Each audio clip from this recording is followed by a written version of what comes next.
a number of university presidents to come and represent the old world of education on stage today. And they all said no. Sebastian, why do you think that is? There's a kind of a language in the state of California that the old model is the only model out, and it's a great model. I have nothing against face-to-face education. But I think given that we're in the 21st century, we have new technologies, it's really trying to try something new. We've cut, for example, in the last 18 months, the UC budget and the CSU budget by over $2 billion. The problem for us is our success. And as a consequence, our unwillingness to dramatically change our behavior. And this idea of online education is taking shape and now taking a lot of traction. And the debate, I think, is a long overdue and formidable one. Gavin, you told me that your own staff advised you not to get on stage with Sebastian. From my perspective, that question is amplified back at the office because they're saying, well, why associate yourself with Sebastian? He wants to disrupt it. Why Sebastian has a radical new view of higher education. Are you a threat, do you think, to higher ed, or do you think you're complementing it and doing and offering something that can run in parallel with the system as we know it? Yeah, I don't see myself as a threat to the existing education system, and it's been discussed this way because that's the first reaction that people have in the higher ed system to understand, wow, what's going to happen to me if we find a new way of educating. But we leave so many students behind. In the state of California alone, it's about 470,000 students who are willing to enroll and pay full tuition. So I think what I'm focusing on is this opportunity that's way outside existing higher education. We can really provide lifelong education, international education, education to people who are economically disadvantaged, and so on. Do either of you think it's okay for online education to divorce itself from academia entirely, just become a job training platform? When my great-great-great-parents lived, one education was actually sufficient, and things didn't move that fast. But thanks to everybody at TechCrunch, the world is on fire, and things are moving extremely fast. In my own field, computer science, my education expires after 5 to 10 years. 5 to 10 years and everything is new. The cloud is new, Facebook is new, Twitter is new, Google is new.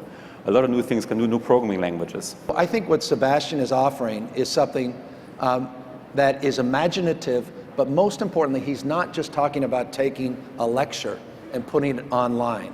He's talking about a whole new model of education that takes the latest in terms of how we learn and incorporates it into a new platform of engagement. Sebastian, you're not just paying lip service to this, you actually have something to announce. Today we put up a website and announcing that we have an open education alliance where a whole bunch of companies we've worked with in the past, new companies are working with us, and also I guess Khan Academy joined us, and we're talking to more educational outlets.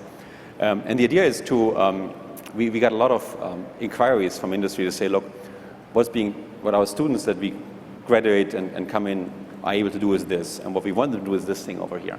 So can we participate in the creation of curriculum for higher education? And I think what is hopefully going to be a bit of a platform to think about education in the 21st century. Like what is really needed in the workforce, what skills you need to find a job. And then it's not just us you can come to, it's anybody you can come to, and anybody should compete for building the best education product to really serve our workforce needs and our employment needs. So a Google University, but sort of like the UC system. So a Khan Academy course would count as an Udacity course. Yeah, I think if you call it Google University, my friends at Google get very nervous and so on. Let's call it an industry-wide alliance. Let's call it non-branded open education alliance, so everybody's invited to join. If this doesn't wake up the UC, CSU, and community colleges, I don't know what does. If it takes Sebastian on the outside to put some pressure on all of us on the inside, I say bring it on. 10 years from now, are your kids, your toddlers, going to go to Udacity instead of Stanford? I've got a 3.5-year-old daughter that still runs up to the TV and doesn't know why it doesn't do this. You can't educate my daughter like I was educated. I thought she was a prodigy when she was 1, just watching her on the smartphone. She went on, I think it was a Vanity Fair magazine once in the house, and she didn't understand why the top of the magazine didn't flip. We've got to get serious about this. I agree. And really that's why I'm here with Sebastian. It's really important to be creative about this. If we were to reinvent education today, would we really force every student in the classroom to go exactly at the same pace, thinking exactly the same thought at the same time, almost like an industry of drones, the way we educate today. For K-12, we've shown that C-level math students can get to an A-level just by giving their own speed of progress. Why shouldn't education be fun? Why do you have so many teenagers that just walk away from education thinking that it's boring? I think there's a lot of old-fashioned things we can perpetuate that come from a world that was not digital, not interactive, not online, and we try to retain it. I think we should be creative.